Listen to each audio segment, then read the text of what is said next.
Kalau habis pemijahan itu kan nunggu sampai 2 hari kan netas.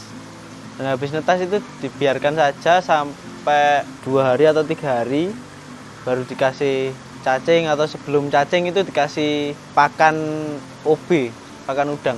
Itu baru makan cacing. Setelah itu memakai 1 hari atau 2 hari baru makan cacing. Kalau saya itu ya cuma makan doang, ngasih makan aja, kontrol air itu gimana, kan masih rentan obat kan itu ya. Itu kalau menjaga agar terhindar penyakit ya. Halo sahabat, selamat datang kembali di channel Suksespedia. Budidaya ikan lele memang sangatlah menguntungkan. Dalam budidaya ikan lele ada 2 istilah yang bisa dipakai oleh peternak, yaitu pembibitan dan pembesaran. Seorang peternak lele tidak harus melakukan keduanya, bisa saja kita hanya melakukan pembibitan, yaitu memijahkan dan menjual bibit ikan lele. Bisa juga kita menjadi peternak yang hanya membesarkan ikan lele, dan bibitnya membeli dari peternak lain. Memang kedua jenis peternak lele ini mempunyai resiko dan keuntungannya masing-masing. Namun yang paling susah adalah merawat ikan lele ketika masih kecil atau masih menjadi burayak. Apa saja sih tantangan pembesaran larva ikan lele? Apakah ada cara tersendiri untuk menekan kerugian? Simak video ini hingga akhir untuk menemukan jawabannya. Inilah dia tips dan cara pemeliharaan larva ikan lele setelah menetas, bisa menekan angka kematian. Namun sebelum lanjut, klik dulu tombol loncengnya ya biar kalian gak ketinggalan info baru dari channel ini.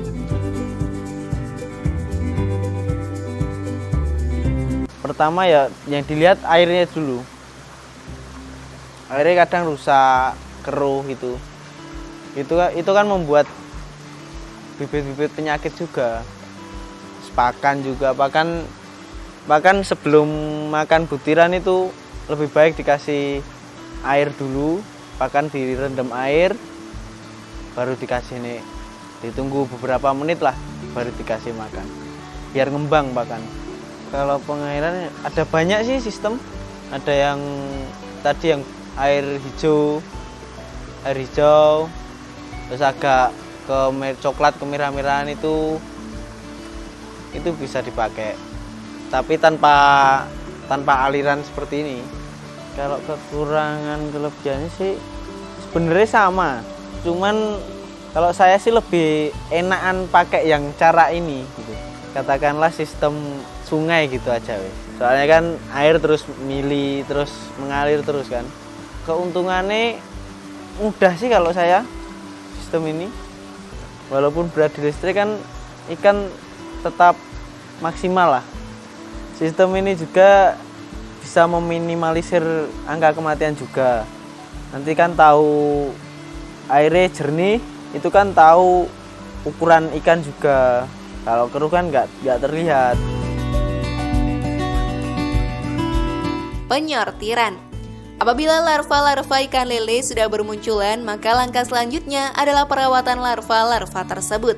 Sebaiknya segera kita ambil larva-larva tersebut dari kolam penetasan. Kemudian sahabat, larva tersebut dipindahkan ke kolam akuarium. Kenapa kita pilih akuarium? Karena akuarium memudahkan kita dalam pemantauan. Larva yang telah menetas biasanya berwarna hijau dan berkumpul pada dasar kolam penetasan. Kondisi air pun juga harus diperhatikan. Sebaiknya lakukan pergantian air kolam pemeliharaan larva setiap 2 hari sekali. Ini bertujuan untuk membuang kotoran serta cangkang telur dari penetasan, begitu juga telur-telur yang tidak menetas. Karena kondisi larva yang masih kecil dan lembut, maka pada saat pergantian air harus dilakukan dengan ekstra hati-hati agar larva tidak ikut terbuang. Kita juga harus rutin membuang kotoran yang bercampur dengan air kolam. Apabila kotoran tersebut dibiarkan, maka akan mengendap di dasar kolam dan akan menimbulkan pembusukan. Hal ini yang dikhawatirkan karena endapan kotoran tersebut akan menyebabkan timbulnya penyakit yang dapat membahayakan kelangsungan hidup larva. Setelah larva menetas, langkah selanjutnya yang wajib dilakukan untuk merawat larva ikan lele adalah penyortiran. Penyortiran ini dilakukan agar larva yang sakit tidak menular ke yang sehat. Dan untuk mencegah terjadinya kanibalisme, supaya tidak terjadi kanibalisme, lakukan pemisahan benih yang besar dari yang lebih kecil.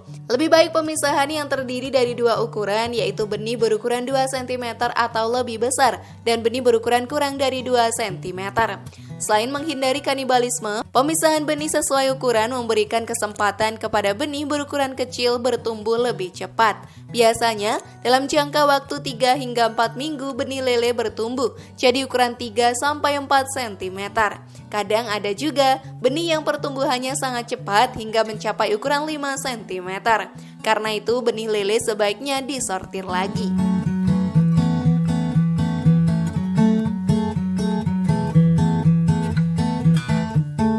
Panen bibit ikan lele. Untuk peternak lele yang melakukan pembibitan, larva lele bisa dipanen dan dijual. Larva yang telah berumur 30-40 hari, warna tubuhnya tampak kehitaman dan sudah menyebar di permukaan air. Hal ini menandakan bahwa larva siap panen untuk langsung dijual atau ditebar ke kolam pendederan yang sudah disiapkan sebelumnya.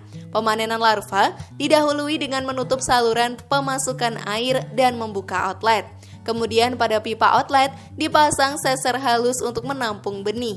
Selama kegiatan pemanenan perlu adanya perlakuan tertentu karena lele merupakan jenis ikan yang tidak bersisik, tetapi tubuhnya berlendir. Oleh karena tidak bersisik maka tubuhnya sangat mudah mengalami lecet dan juga luka. Lecet atau luka pada lele dapat disebabkan oleh penggunaan peralatan yang sembarangan serta cara panen yang kurang baik.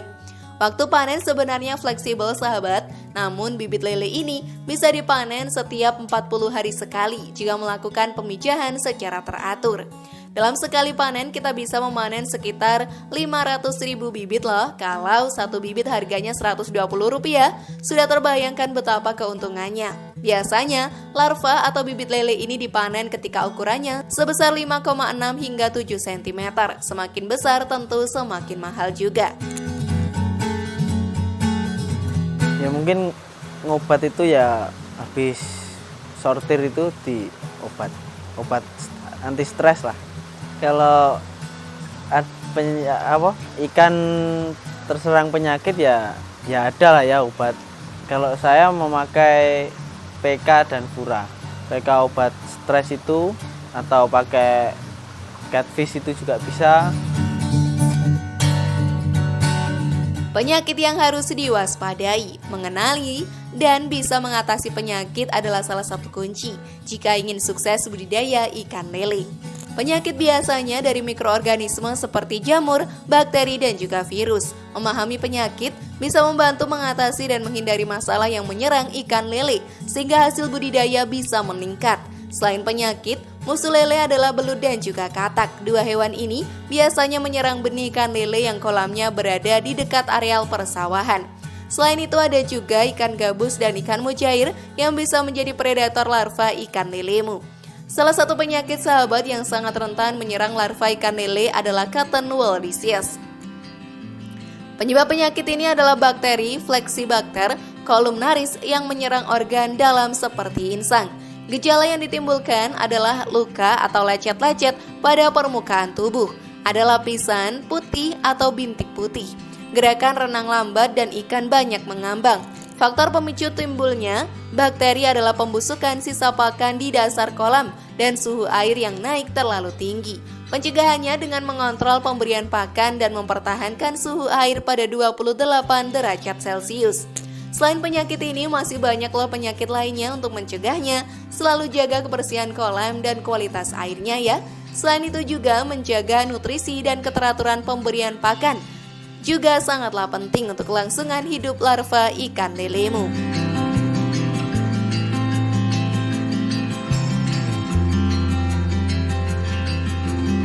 Bagaimana sahabat, sudah siapkah kalian menjadi pengusaha bibit ikan lele? Semoga informasi tadi bermanfaat ya. Share pendapat menarik kalian di kolom komentar. Terima kasih sudah menyaksikan channel kami.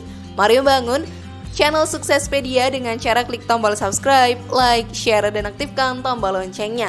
Sampai jumpa di video berikutnya. Dan jangan lupa tonton video yang lainnya.